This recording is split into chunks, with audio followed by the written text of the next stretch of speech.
अस्सलाम वालेकुम नाज़रीन, टू द पॉइंट के साथ मैं हूं मंसूर अली खान। प्रोग्राम में आपको खुशामदीद कहेंगे।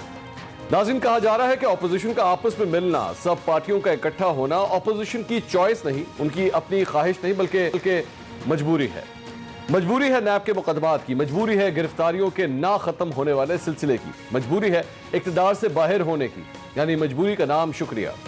इसी मजबूरी की वजह से ही सियासी मैदान में एक दूसरे के दुश्मन आज दोस्त बन रहे हैं। आज मौलाना फजल रहमान और मरियम नवाज एक दूसरे से मिल रहे हैं। इस मुलाकात और अपोजिशन की तहरीक पर मेरे 10 सवाल हैं। सवाल नंबर 1, मुस्लिम लीग नून की तमाम क़यादत को गद्दारी के इल्जामात का सामना ही नहीं बल्कि उनके खिलाफ बगावत की FIR तक कट चुकी है।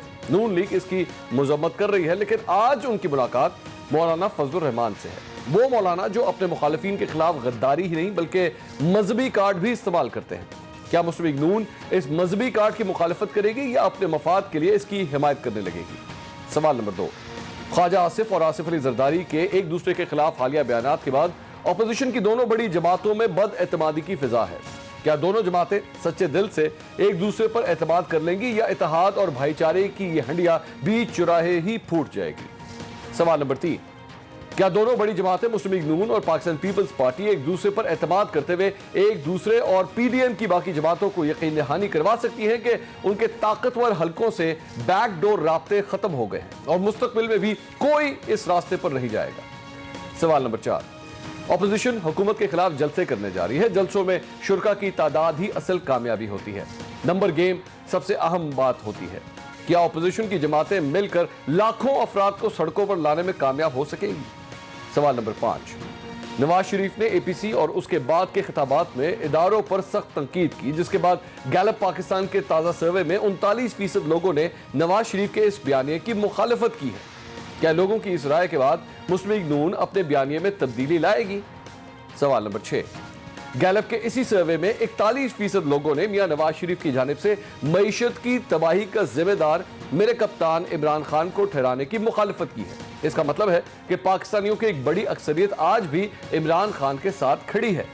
ऑपोजिशन इस अक्सरियत को अपनी तरफ कैसे लेकर आएगी? सवाल नंबर 7, मरियम नवाज पर भी मुकदमात हैं। मौलाना फजल रहमान को भी नैब की तहकीकात का सामना है। मियां नवाज शरीफ लंदन में और शहबाज शरीफ भी गिरफ्तार हैं। अगर मरियम नवाज और मौलाना भी गिरफ्तार हो जाते हैं तो क्या ऑपोजिशन की इस तहरीक में कोई जान बाकी रह जाएगी? सवाल नंबर 8, 2014 के धरने में हम सब ने देखा कि वक्त गुजरने के साथ साथ इसमें लोगों की तादाद कम से कमतर होती गई थी। अब ऑपोजिशन ने भी इस तहरीक के लिए जलसे, जुलूसों और लॉन्ग मार्च के लिए 4 माह की तवील तहरीक का शेड्यूल दिया है। क्या वक्त गुजरने के साथ साथ इस तहरीक में अवाम की दिलचस्पी बढ़ेगी या कम होती जाएगी? सवाल नंबर 9, इस्लामाबाद हाई कोर्ट ने आज अपने फैसले में मियां नवाज शरीफ के इश्तिहार के जरिए तलबी का हुक्म दिया है। सवाल यह है कि क्या मुस्लिम लीग नून के कायद मियां नवाज शरीफ पाकिस्तान वापस आकर कानून का सामना करेंगे या फिर इसी तरह इश्तिहारी और मफरूर कहलवाना ही पसंद करेंगे? सवाल नंबर 10, सबसे अहम सवाल यह है कि हुकूमत को घर भेजने के लिए तहरीक का आगाज करने वाली अपोजिशन जमातें नताइज हासिल करने के लिए आखिरी कार्ड के तौर पर असेंबलियों से इस्तीफे दे देंगी या फिर चुपचाप अगले इलेक्शन का इंतजार करेंगी? इन तमाम सवालों के हवाले से बात करेंगे। और भी कुछ सवालात हैं जिस पर अपने तज्जियाकारों से गुफ्तगू करेंगे। आज हमारे साथ मौजूद हैं सीनियर तज्जियाकार मुनीफ फारूक साहब, सीनियर तज्जियाकार अंबर शमसी साहिबा, एंकर पर्सन और तज्जियाकार आयशा बख्श साहिबा भी आज हमें ज्वाइन कर रही हैं। तमाम पैनलिस्ट का बहुत शुक्रिया, आपने हमारे लिए वक्त निकाला। मैं सबसे पहले आयशा आपसे बात करना चाहूँगा।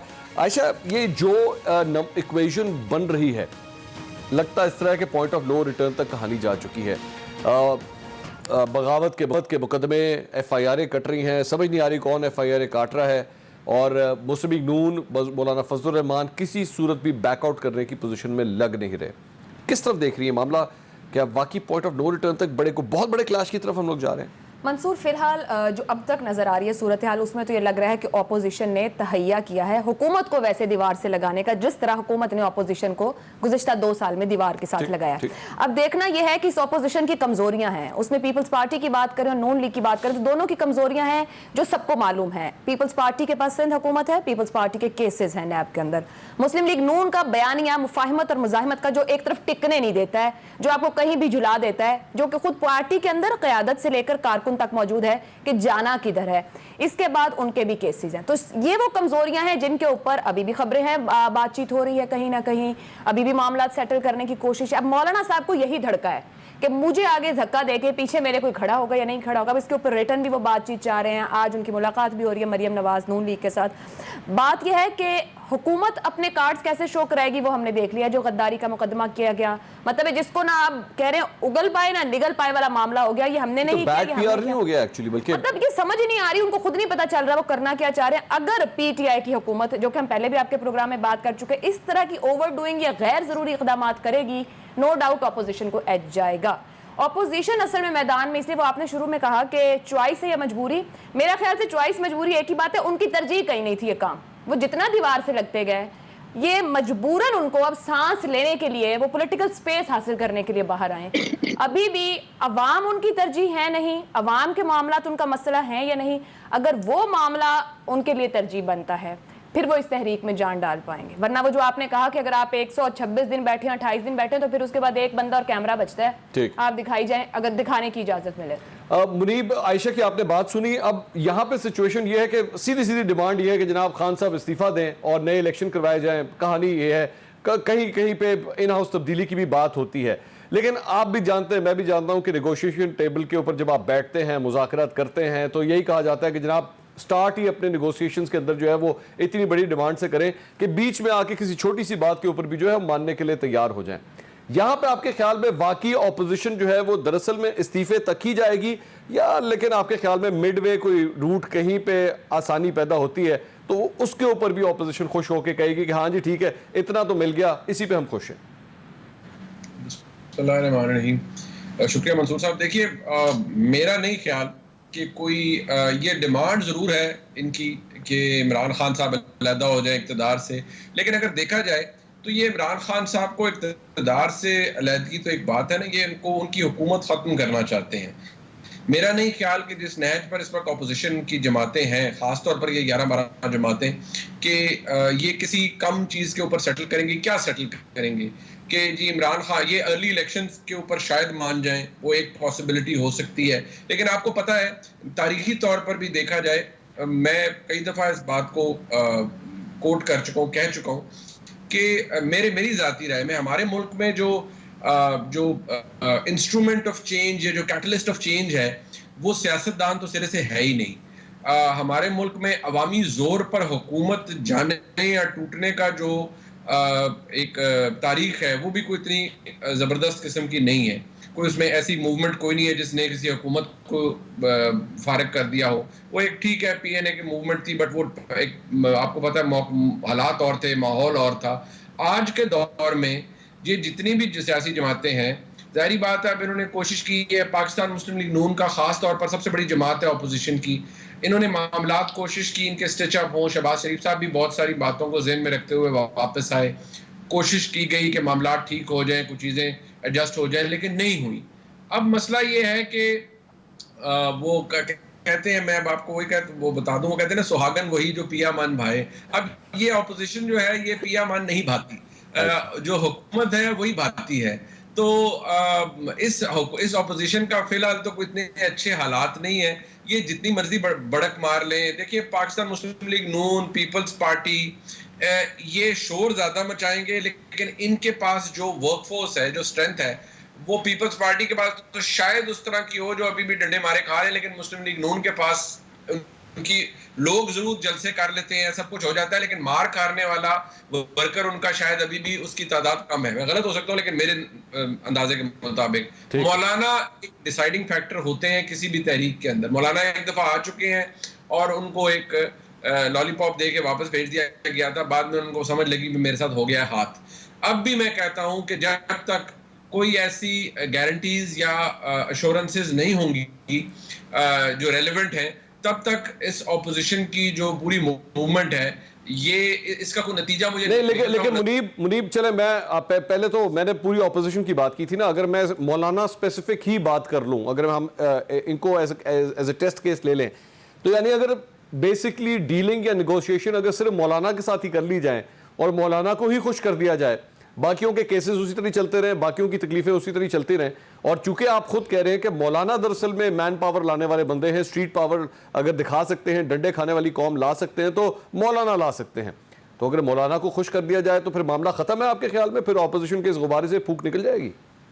मंसूर, आप खुद देखिए, जरा रिकॉल कीजिए, मौलाना ने what has he got to lose? I mean, उनके पास है क्या लूज करने के लिए, या उनके खिलाफ क्या हुआ है पिछले 2 सालों में? जितनी मार या रगड़ा लगा है वो तो मुस्लिम लीग नून को लगा है या पीपल्स पार्टी को फॉर दैट मैटर लग रहा है। मौलाना साहब का क्या है? अब उनकी क्या इंक्वायरी शुरू हो रही है, बिग डील, मौलाना को क्या फर्क पड़ता है उससे?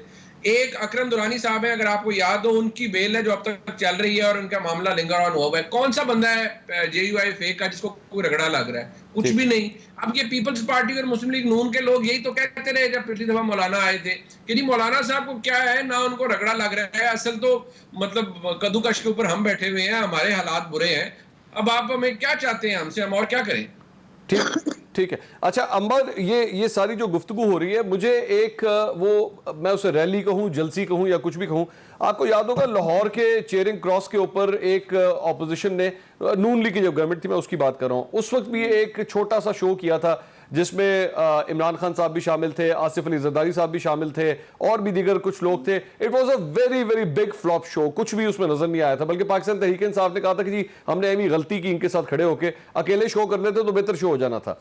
अब इस सारी बात के बाद इस वक्त सिचुएशन ये है कि ऑपोजिशन के ऊपर ये इल्जाम लग रहा है कि जनाब अपने केसेस बंद कराने के लिए दरअसल में सब कुछ हो रहा है, अवाम परेशान है, मईशत की वजह से परेशान है, महंगाई काबू में नहीं आ रही।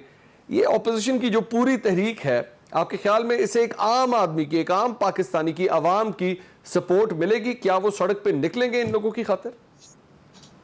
देखिए, एक तो बात यह है कि जाहिर है महंगाई उस पर काबू नहीं पाया जा रहा है। दूसरा, हमें यह भी मालूम है और वजीर आजम खुद कह चुके हैं कि इस वक्त आपको ये भी याद होगा कि गैस की किल्लत आने वाली है, सर्दियां आने वाली है, और टाइमिंग भी आप देखें, अक्टूबर से अभी शुरू होने वाला है, इसी महीने शुरू होने वाला है, दिसंबर तक जाएगा।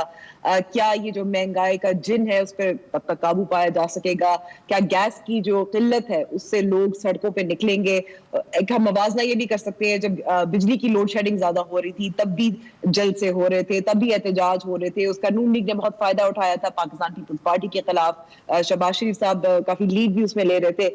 तो अब सवाल ये पैदा होता है, क्योंकि बार बार जो अपोजिशन का एक मौकफ है कि हम निकलेंगे तो लोग वैसे खुद सड़कों पे निकल जाएंगे, ऐसा तो नहीं होगा। हमें पता है कि अगर एहतजाज होते, रैलीज होती हैं, तो लोगों को निकालना पड़ता है, लीड करना पड़ता है। और इस वक्त खदशा तो यही है ना कि गिरफ्तारियां भी होंगी। ये जो बगावत का केस है उसमें नहीं, किसी और में हो जाएगी, कोई ऐसा नैब का केस है उसमें पेशरफ्त हो जाएगी, कोई और गिरफ्तार हो जाएगा। अब ये भी देखिए आप, तैयारी किस तरह से हो रही है कि मरियम नवाज साहिबा की गिरफ्तारी के हवाले से एक फोर्स, एक ऑन कॉल फोर्स भी बनाई गई है ना, इसी वजह से कि इस खदशे से कि गिरफ्तारियां होंगी। तो लीड कौन कर रहा होगा, किस तरह से कर रहा होगा, इस पे मैं ये भी कहूंगी कि जो अपोजिशन की जो स्ट्रैटेजी नजर आ रही है कि ऐसे छोटे छोटे जलसे करेंगे, ये एक जलसे की तो बात नहीं है, इतना तो हम कह सकते हैं। कामयाब हो ना हो, कितने लोग आएंगे ना होंगे, ये थोड़ा थोड़ा टेस्ट तो कर रहे हैं कि गुजरावाला होगा, क्वेटा में होगा, कराची में होगा, वगैरह वगैरह। तो ये थोड़ा थोड़ा प्रेशर या दबाव जो है इजाफा उसमें करने की कोशिश कर रहे हैं। और ये क्यों दबाव की कोशिश हो रही है? ये निगोशिएशंस के लिए हो रही है ना, कि आप आहिस्ता आहिस्ता एस्केलेट करते जाएं ताकि मेज पे आए और निगोशिएट करें। अब इसमें अवाम का क्या फायदा होगा, अवाम क्या निकलेगी? मौलाना का धरना हमने देखा था पिछले साल, वो तो लोग निकाल सकते हैं, कामयाब भी हैं, डिसिप्लिन भी हैं, उनको एक्सपीरियंस भी है, तो जाहिर उन्हें भी उन्हीं पर इन्हिसार किया जा रहा है। और मैं कहती हूँ कि ये जो बहुत सिग्निफिकेंट है आज जो मरियम नवाज साहिबा और मौलाना फजल रहमान की मुलाकात जो है, क्योंकि हमें ये भी मालूम है कि पाकिस्तान पीपल्स पार्टी के तहफ़्फ़ुज़ात भी रहे हैं, एक ये भी एक तज़ाद नजर आ रहा था कि ये वाकई मुस्तकिल क़यादत करेंगे पाकिस्तान डेमोक्रेटिक मूवमेंट की या नहीं करेंगे, उस पर हमें दो राय नजर आ रही हैं। तो ये इस वक्त इट ऑब्वियसली हिंजेस ऑन मौलाना के ऊपर। अच्छा आयशा, ये मौलाना की जहाँ पे बात की, मैं आपको एक चले मैं खबर कोट कर देता हूँ, लेकिन मैं उस शख्स का नाम नहीं ले सकता। मुस्लिम लीग नून के एक बड़े सीनियर रहनुमा से मेरी बात हो रही थी। मैंने उनसे पूछा, मैंने कहा जी मौलाना फजल रहमान के ऊपर आप ट्रस्ट करते हैं, एतमाद करते हैं? उन्होंने कहा बिल्कुल भी नहीं करता। मैंने कहा आप नहीं करते, लेकिन मरियम बीबी और नवाज शरीफ साहब कहते जी वो उनके दीवाने हैं। ये लिटरली ये अल्फाज थे उनके। उन्होंने कहा वो उनके दीवाने हैं, लेकिन मैं और पार्टी के अंदर और कुछ सीनियर लीडरशिप है वो नहीं करती। मैंने कहा जी क्यों नहीं करती? उन्होंने कहा वो हम इसलिए नहीं करते क्योंकि हमें ये लगता है कि इन्होंने एंड के अंदर ना अपने लिए कुछ ना कुछ इसमें से निकाल के ले जाना है और हम लोग हाई एंड ड्राई उसी तरह खड़े रहेंगे। माय पॉइंट इज कि जब आप 10, 11, 12 पार्टियां जो इस सारे स्टेक के अंदर अब आ रही हैं, ये एक बहुत बड़ा गैम्बल है। अगर आप इसमें कामयाब ना हुए, आपको याद होगा पाकिस्तान तहरीक-ए-इंसाफ 2014 का जब धरना खत्म हुआ था तो अगले 1 साल उनको खड़ा होना मुश्किल हो गया था उनके लिए, हुकूमत के अगेंस्ट कुछ भी करना उनके लिए बिल्कुल, उनकी बात कोई सुनने को तैयार नहीं था। वो तो जब तक पैनामा नहीं आया था तब तक उनकी बात कोई नहीं सुनता था। क्या ऑपोजिशन ने वाकई इतना बड़ा गैम्बल ले लिया है और बगैर सोचे समझे ले लिया है, या इधर भी कोई आवाज है उनको कि हाँ जी ठीक है? मैं ऑलरेडी मौलाना पर एक कमेंट भी करना चाह रही थी जो ऊपर मुनीब साहब बात कर रहे थे, लेकिन ये जो आपने, एक तो कंपैरिजन नहीं बनता है। हमारी यहाँ पर जो कुछ तहरीकें रही हैं, जब वो इकट्ठी होती है और बनती हैं, अभी इस तहरीक की वो डायमेंशन नजर नहीं आ रही कि वो ग्राउंड इसके पास है या नहीं। ये अभी तक जो नजर आ रहा है, ये होली सोली पॉलिटिकल पार्टीज अपनी एक ग्राउंड बनाना चाह रही हैं। जो मैं कहना चाह रही हूँ कि एक ग्राउंड दी जाती है, उसके ऊपर पॉलिटिकल पार्टीज इत्तेहाद बनाकर कहीं ना कहीं खड़े होते हैं जब उनको एक हवा मुयस्सर हो जाती है कि हम इस पे खड़े हो सकते हैं। अच्छा, अभी ये जो जैसे आप गैम्बल कह रहे हैं, इसमें मौलाना साहब जो ऊपर मुनीब साहब भी बात कर रहे थे कि उनके पास लूज करने कुछ नहीं, जो मुझे नजर आ रहा है, मुझे ये लगता है कि मौलाना साहब को इस वक्त तोड़ना सबसे मुश्किल काम है बाकी दो जमातों के निस्बत। MRD को अगर देखा जाए और JUI की वहां पे स्टैंडिंग देखी जाए, या फिर मुशर्रफ दौर के अंदर जब हुकूमत साजी हो रही थी, मौलाना साहब ही जोड़ के रख सकते हैं अगर ये लोग की कमजोरियां ज्यादा सामने ना आए बाकी दोनों जमातों की, जो कि उनके वीक पॉइंट्स हैं, जिनके ऊपर स्टिल कहीं ना कहीं बातचीत और मामलात है। नवाज शरीफ साहब वापस आने वाले नहीं जब तक माहौल नहीं होगा। इन पार्टियों को लीड कराने का तरीका जो मौलाना साहब लेकर आए कि रिटन मुआहिदा होना चाहिए, लिखी हुई तहरीर होगी, उस पर कोई पीछे नहीं हट सकता। वैसे तो हमारे सियासतदान लिखे मुआहिदों पे भी बाद में कहते थे, मौलाना साहब हट तो गए थे लास्ट टाइम, मैं वो कह रही हूँ कि लिखे, लेकिन अभी जो मौलाना साहब के साथ गुज़िश्ता साल भी हुआ है, जब वो धरने के लिए पहुंचे थे तो उन्हें एक यकीन दहानी के साथ उठाया गया था ना। तो अगर जब इसको लिख लेते हैं कहीं ना कहीं, तो इन पॉलिटिकल पार्टीज को अपनी स्टैंडिंग अवाम के सामने भी रखनी है ना, वंस फॉर ऑल। जो मुझे नजर आता है अभी तो पॉलिटिकल पार्टीज रेलेवेंट हो रही है अवाम के लिए। अवाम जिन मसाइल से गुजर रहे हैं वहां पर इन पॉलिटिकल पार्टीज को कोई मसला नहीं है, कोई तकलीफ नहीं किसी की। आप देखें कि लीडरशिप आती है, अपने बयान दिए, सब कुछ दिया, आपके रोड्स नहीं है लोगों की तरफ, उनके दिल की तरफ, उनके मसले की तरफ। आपको अपनी फिक्र है और टॉप लीडरशिप को अपनी है, सेकंड लीडरशिप को अपनी है, उन सबको बस अपने बिग बॉस की थपकी चाहिए तो उस पर खुश हैं, काम मुकम्मल हो गया। सो काम वहां करने की जरूरत है। अगर तो ये इकट्ठ ऐसा हो जाता है कि आप लिखकर एक ऐसे मुआहिदे में बंध जाते हैं जिस पर अमल भी करते हैं, मेरा ख्याल है वो वक्त गुजरता जा रहा है कि आप एक दिन कुछ कहें और अगले दिन कुछ और। इमरान खान साहब इसी पर सबसे ज्यादा पकड़ में आए हैं अवाम की, कि आपने बीइंग ऑपोजिशन जो कुछ कहा, आप खुद देखें कि मीडिया के अंदर कितना उनको उसी बात पे पूछा गया और उनको फिर ये कहना पड़ा मजबूरन कि यू टर्न लिए जाते हैं आगे बढ़ने के लिए। मतलब कहीं आपके ये कह के सब कुछ कह के, लेकिन आप देखें जो बातें आज के लोग कर रहे हैं, जो ऑपोजिशन कर रही है, इमरान खान साहब भी लाहौर का जो जलसा था फेम सबसे मशहूर, जिसने शनाख्त दी PTI को, उससे पहले तक ये बातें उससे पहले ये बातें इमरान खान करते थे। और फिर अभी की ऑपोजिशन गुज़िश्ता 2 साल से जो बयान दे रही है, यही 2 साल के बयान इमरान खान दे रहे थे पिछले दौरे हुकूमत में। सो सियासतदान के लिए कुछ मुख्तलिफ नहीं हुआ। बात सिर्फ इतनी है कि आप वहां नहीं खड़े जिन लोगों के साथ आज इमरान खान खड़े, आपको स्पेस वहां चाहिए है। एफर्ट उस बात के लिए हो रही है। मौलाना साहब को इसमें से निकालना इतना आसान नहीं होगा इस वक्त में। अच्छा मुनीब, ये सारी जो गुफ्तगू है, बज़ाहिर तो ये लोग ये कहते हैं कि जनाब हुकूमत चली जाए, इमरान खान साहब इस्तीफा दे दें, सब कुछ है, लेकिन ये जो केसेस खुले हुए हैं, ये चाहे पब्लिकली इसको डिमांड करें या ना करें, लेकिन ये इनके मुतालबात में तो शामिल होगा कि जनाब ये केसेस बंद कराएं। मरियम नवाज जो है वो फिलहाल नाअहल हैं, नवाज शरीफ नाअहल हैं, इनकी अहलियत के ऊपर जो है कोई डील करें हमारे साथ। अगर ये सब कुछ नहीं होता, मिसाल के तौर पे एंड ऑफ द डे नए इलेक्शंस भी कॉल हो जाते हैं, मरियम नवाज तो नाअहल हैं, नवाज शरीफ तो नाअहल हैं, वो तो पार्टिसिपेट ही नहीं कर सकते इलेक्शंस में, तो फिर फायदा क्या होगा ऑपोजिशन को? चाहे नए इलेक्शंस हो भी जाएं, स्टेटस को तो वही रहेगा सारा।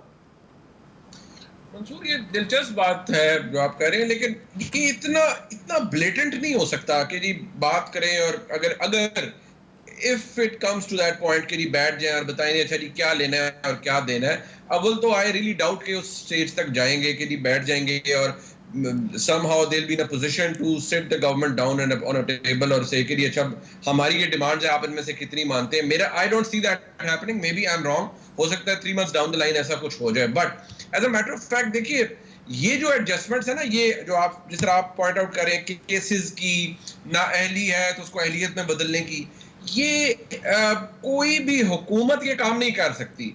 If you know what I am saying, ये थोड़ा सा out of the box solution होते हैं इन चीजों के, और वो इतने शायद आज के दौर में इतने ब्लेटेंट नहीं होंगे, ये डाई डाउन करेंगी चीजें। अगर ये पहले तो मैंने आपको पहले अर्ज कर दिया कि मेरे ख्याल में ऐसा कुछ होने वाला नहीं है कि गवर्नमेंट की जा रही है या कुछ कोई गवर्नमेंट को कोई बहुत खतरा है इस मूवमेंट से।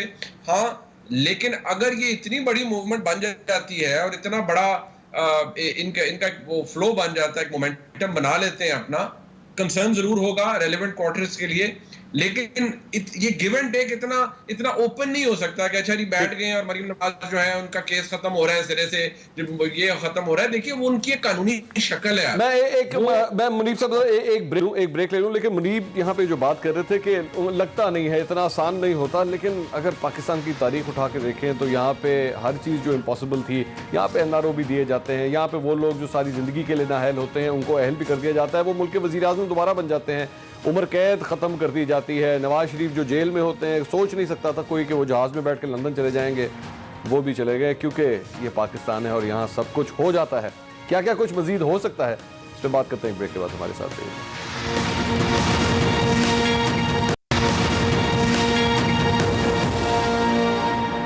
नाज़रीन, welcome back after the break. Break से पहले मुनीब साहब ये कह रहे थे कि उनको नहीं लगता कि कोई बहुत बड़ी कोई तब्दीली आ जाएगी या ये हुकूमत चली जाएगी इस अपोजिशन के इत्तेहाद से या इस जलसे जुलूस से या एहतजाज से। मुनीब साहब, फिर होगा क्या? फिर ये एक सिर्फ बैठ के हमने तकरीरें दिखानी है कि जनाब अब मरीम नवाज आ गई, अब मौलाना फजल रहमान आ गए, बिलावल भुट्टो आ गए, ये तकरीरें हुई और कहानी खत्म, दैट्स इट, खाया पिया कुछ नहीं, ग्लास तोड़ा 12 ने? देखिए, मरीम नवाज शरीफ साहिबा की अहमियत है, लोगों को क्राउड भी पुल कर सकती है, लोग नजर आता है, वो सब अपनी जगह मौजूद है। वो आएंगी भी, लोग देखेंगे भी, उनके जलसे भी बड़े हो सकते हैं। लेकिन मैं फिर अर्ज कर रहा हूँ कि जो तारीखी तौर पर देखा जाए, हमारे मुल्क में जो ऐसी मूवमेंट्स हैं या जो इस तरह लीडर्स का इकट्ठे बाहर निकल आना, क्या ये एक नई तारीख बना पाएंगे? क्या इसमें इतना दम होगा कि रियासत और तो ये ध्यान में रखिए, ये हुकूमत इसको एक बड़ी के बाद है पूरी अपोजिशन को कि वो अभी तक वो प्रोटेक्शन अपनी जगह मौजूद है। क्या ऐसे आप जाएंगे कि फिर कोई इंटरवेंशन हो? देखिए, हमारे मुल्क में क्या फॉर्मूला था जिसकी एक थोड़ा सा हमने उसकी नई शेप की थी, वो था फॉर्मूला एक जमाने में, वो याद होगा। उसकी जब धरना हुआ 2014 का तो लोगों को लगा शायद जी दोबारा वही होने जा रहा है। हाँ। लेकिन वो नहीं हुआ था। वो उसको कहा गया कि जी शायद उसको रेप्लिकेट किया जा रहा है, लेकिन वो इवेंचुअली नहीं हुआ। इमरान खान साहब गए वहां पर, वो भी मुंह लटका के वापस आ गए। कादरी साहब गए, वो भी मुंह लटका कर और पता नहीं क्या कुछ कहते सुनते वापस आ गए, तो उनकी दाल नहीं गली थी मसला। लेकिन वो एक ऐसा फैक्ट उस वक्त टाइम था जब बिल्कुल जो हुकूमत थी मुस्लिम लीग नून की, वो बिल्कुल हॉस्टेज बन गई थी इमरान खान साहब के उस ऑल्दो उसमें स्ट्रेंथ नहीं थी, लेकिन वो हॉस्टेज बन गई थी। प्राइम मिनिस्टर की क्या उस वक्त अहमियत रह गई थी या क्या हालात रह गए थे, वो आप सबको पता है। इसलिए क्या ये मूवमेंट इस हुकूमत को उसी पोजीशन में ले जा सकती है जिसमें पीटीआई ले गई थी 2014 में मुस्लिम लीग नून की हुकूमत को? That is yet to be seen. मैं दोबारा कह रहा हूं, मैं गलत हो सकता हूं, बट मुझे जो at least from the looks of it, I don't see that happening. मुझे नहीं लगता ये उस स्टेज तक मामला जाएगा। अच्छा अंबर, अब ये मुनीब की जो आपने बात सुनी है, तो फिर इसमें एक और बहुत बड़ा टेस्ट आता है, वो आता है मरियम नवाज का, क्योंकि गालिबन इससे पहले अगर कोई बहुत बड़ी तो नहीं, लेकिन अगर उनकी लीडरशिप के अंदर अगर कोई कैंपेन हुई थी, तो वो आपको याद होगा इनने 120 के ज़िमनी इंतखाबात हुए थे जिसमें उनकी वालदा ने इलेक्शन लड़ा था। वो उस पूरी कैंपेन को मरियम ने ही रन किया था, लेकिन उसके बाद एज सच कोई ऐसा बड़ा प्रोजेक्ट उनके हाथ में नहीं आया। अब ये इस वक्त नवाज शरीफ साहब बाहर है, शहबाज शरीफ साहब अंदर है, मुस्लिम लीग नून के हवाले से जो भी स्ट्रैटेजी हो रही है वो मरियम नवाज कर रही हैं। अगर ये नहीं अपने टारगेट्स को अचीव करता, तो बहुत बड़ा क्वेश्चन मार्क उनकी अपनी लीडरशिप के ऊपर नहीं होगा कि आप सक्सेस नहीं हासिल कर सकी? बिल्कुल, देखिए हुकूमत जो कर रही है, हुकूमत का जो बयानिया है, बगावत के मुकदमात है वगैरह वगैरह, उस पर हमने तनकीद बहुत की, लेकिन इस वक्त सबसे बड़ा जो टेस्ट है वो ये इसी मूवमेंट पे है ना। मरियम नवाज साहिबा हो गई, मौलाना फजल रहमान हो गए, इस वक्त पाकिस्तान पीपल्स पार्टी का क्या किरदार रहेगा। खासतौर पर हम देखें कि मेजबानी की और जो मल्टी पार्टी कॉन्फ्रेंस है उसको जरा आगे बढ़ाकर इसको बुलवाया भी, और पीपल्स पार्टी ने बहुत इसमें अहम किरदार अदा किया था। लेकिन अब इस मूवमेंट, इस तहरीक में वो क्या अहम किरदार अदा करेंगे, खास तौर पर जब हमें पता है कि कुछ हद तक बदएतमादी भी है, जिसमें ख्वाजा आसिफ आपके शो पर उन्होंने जो बात की थी, बाद में उन्होंने माजरत तो कर ली, लेकिन उनका तो था यही कहना था ना कि वो कायम है कि आज भी वो एतमाद नहीं करते आसिफ अली जरदारी पर। तो एक ये कमजोरी है। दूसरे पर मरियम नवाज साहिबा की एक वो मुस्तकिल सियासत उन्होंने नहीं की, और मैं समझती हूँ कि ये भी उनकी कमजोरी है। आप सोच रहे हैं कि अगर इस वक्त मरियम नवाज साहिबा मिसाल के तौर पर अगर पार्लियामेंट में होती तो क्या उनकी एक ज्यादा ताकत, उनकी आवाज होती, एक मुस्तकिल सियासत उनके ये पिछले 2-3 साल में पीछे होती तो ज्यादा एक स्ट्रेंथ होता, जरूर होता। तो ये जो कमजोरियां है पाकिस्तान मुस्लिम लीग नवाज की भी, इसमें हम आयशा भी बात कर चुकी हैं, मफाहमत, मजाहमत, शहबाज शरीफ साहब वो इस वक्त जेल में हैं, उसमें ये नजर तो आया जरूर है कि एक हार्डन लाइन स्टांस जो लिया है, जो लीक्स के बाद जो शेख रशीद साहब ने लीक्स की थी, मुलाकातों के हवाले से जो लीक्स हुई है, उसके बाद भी आप नजर आ रहे हैं कि पाकिस्तान मुस्लिम लीग नवाज ने दे हैव क्लोज रैंक्स, और वो कोशिश कर रहे हैं कि वो जो फस्ती बटेरे हैं, जो थोड़ा सा डिसिडेंट्स हैं, जो मुखालफत करते हैं, उनको निकाला जाए, उन पे थोड़ा सा टैबू लगाया जाए। तो they are trying to close ranks, और हम ये भी कह सकते हैं कि इतने मुश्किल वक्त में ये मुस्लिम लीग जो नवाज लीग है वो फिर इकट्ठा भी रही है, which was surprising for many people, जो बहुत प्रेडिक्शंस भी हो रही थी। तो ये एक जरूर मरियम नवाज साहिबा के लिए एक सेकंड टेस्ट होगा, और मेरे ख्याल में she does need to prove herself. एक साल की ज्यादा से ज्यादा जो खामोशी के बाद जो हम समझ रहे थे, यही समझ रहे थे ना कि मफाहमत की कोशिश हो रही है कि कुछ पॉलिटिकल स्पेस हासिल हो, जो भी वगैरह वगैरह। तो this is a big test. मैं ये भी एक साथ कहूंगी कि हम बार बार बात करें कि प्रिडिक्ट कर रहे हैं कि हम बिल्कुल नाकाम हो जाएंगे, शायद वो जो एंड गेम है कि हुकूमत गिर जाए, शायद एंड गेम जो है कि नए इंतखाबात हो जाए, उस तरह से हो जैसे अपोजिशन जमातें चाह रही हैं, बगैर मुदाखलत के साफ और शफाफ हो, उस पर कोई शक व शुबात ना पैदा हो सके। लेकिन हम ये भी तो देख सकते हैं कि उससे आगे फिर क्या मिल सकता है इसके अलावा।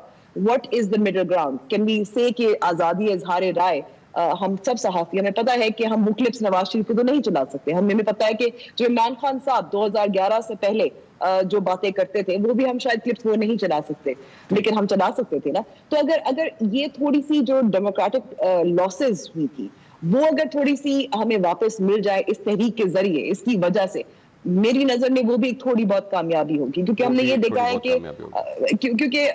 है कि चाहे पार्लियामान हो, चाहे आजादी इज़हार राय हो, चाहे मफाहमत की सियासत हो, या एटलीस्ट कुछ बातचीत हो सियासी मुखालिफिन के दरमियान, वो तो बिल्कुल खत्म है ना।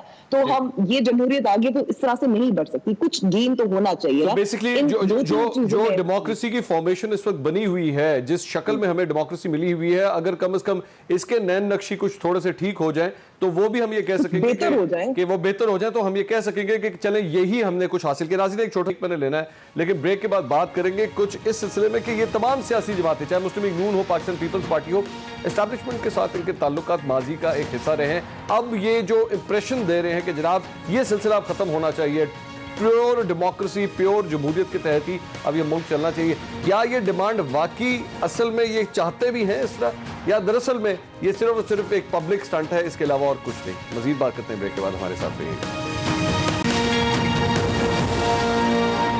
नाज़रीन, welcome back after the break. Pakistan Democratic Movement के हवाले से बात हो रही है, ये तहरीक क्या करेगी, क्या कर सकती है, इसके हवाले से गुफ्तगू हो रही है। आयशा, एक बड़ा इंपॉर्टेंट पॉइंट इस सारी चीज़ के अंदर ये है कि तमाम ये सियासी जमातें, चाहे पाकिस्तान पीपल्स पार्टी हो, मुस्लिम लीग नून हो, मौलाना फजल रहमान हो, और भी दीगर सियासी जमातें हैं, वो ये कहते हैं कि जनाब प्रॉपर जमहूरी तरीके से अब ये मुल्क चलना चाहिए, इदारों की जो इनपुट्स हैं वो ख़त्म होनी चाहिए, और बस बहुत हो गया, बहुत सीख लिया। मेरी इस सिलसिले में एक इनके सीनियर रहनुमा से बात हो रही, तो मैंने कहा जी आप लोग सारी ज़िंदगी बैठ के उधर से ही इंस्ट्रक्शंस लेते रहे हैं, सारा कुछ करते रहे हैं, अब आप जमहूरी हो गए, अब आप नज़रियाती हो गए। तो वो कहते हैं हाँ जी हम हो गए, और ये कह के उनको खुद भी कहका निकल गया ये जब उन्होंने ये बात कही। तो जब वाकई क्या इनके ऊपर ये ट्रस्ट किया जा सकता है कि वाकई ये इतने जमहूरी हो गए हैं कि इनके अंदर एक नई रूह आ गई है? मंसूर, अभी जो हालात नजर आ रहे हैं उसमें नहीं किया जा सकता। मैं तो सीधा और बिल्कुल स्ट्रेट फॉरवर्डली कहूँगी, और अगर जमात वाइज भी अलग-अलग सबको देख लिया जाए, कोई जमात जमहूरी नहीं है। अगर आप घर से जमहूरी नहीं है, दिल से जमहूरी नहीं है, तो फिर आप किस किस्म की जमहूरियत इस मुल्क में चाहते हैं? उसी तरह की जो आप दहाइयों की सियासत से इस्टेब्लिश कर चुके हैं। और कही बात क्या जो वादा हमारे सियासतदानों ने किया और वफा हो गया, इमरान खान साहब के वादे तो याद ही हैं। गुज़िश्ता 5 साल में जितने वादे हमने सुने, और पिछले 2 साल में हुकूमत तकरीबन वैसे ही चल रही है जैसे पिछली हुकूमतें चलती रही हैं। और नवाज शरीफ साहब और पीपल्स पार्टी के दरमियान जो मिसाक़ जमहूरियत हुआ, और उसके बाद उन दोनों ने अपनी हुकूमतों में उस मिसाक़ जमहूरियत का जो मजाक बनाया, सो आपका दिल चाहे आप जमहूरी हो जाएं, आपका दिल चाहे आप नजरियाती हो जाएं, आपका दिल चाहे आप इनकलाबी हो जाएं, इसका आवाम से कोई लेना देना नहीं। ये तो अपने मसले मसाइल हैं, अपना लेन देन है, आप you scratch my back I will scratch yours, ये तो वो वाली सियासत है जो हमारे सियासतदान करें। सो अभी भी मामला अपना ही है, अवाम से लेना देना नहीं, ना कोई जमहूरी। और वो ये जो अगर इस हुकूमत की भी बात करूं तो हमारे सामने जैसे इनके ऊपर भी जो केसेस बन रहे हैं, हुकूमतें इस तरह या इदारे इस तरह मामलात को लेकर चल रहे हैं कि आप किसी भी मामले को मंतकी अंजाम तक नहीं पहुंचा पाते। नवाज शरीफ साहब का पूरा मामला चला, जज अरशद मलिक का केस, आधी कहानी बाहर आई है, आधी सामने नहीं आई है। नवाज शरीफ साहब का पनामा वाला केस एक वॉल्यूम अभी तक बंद पड़ा।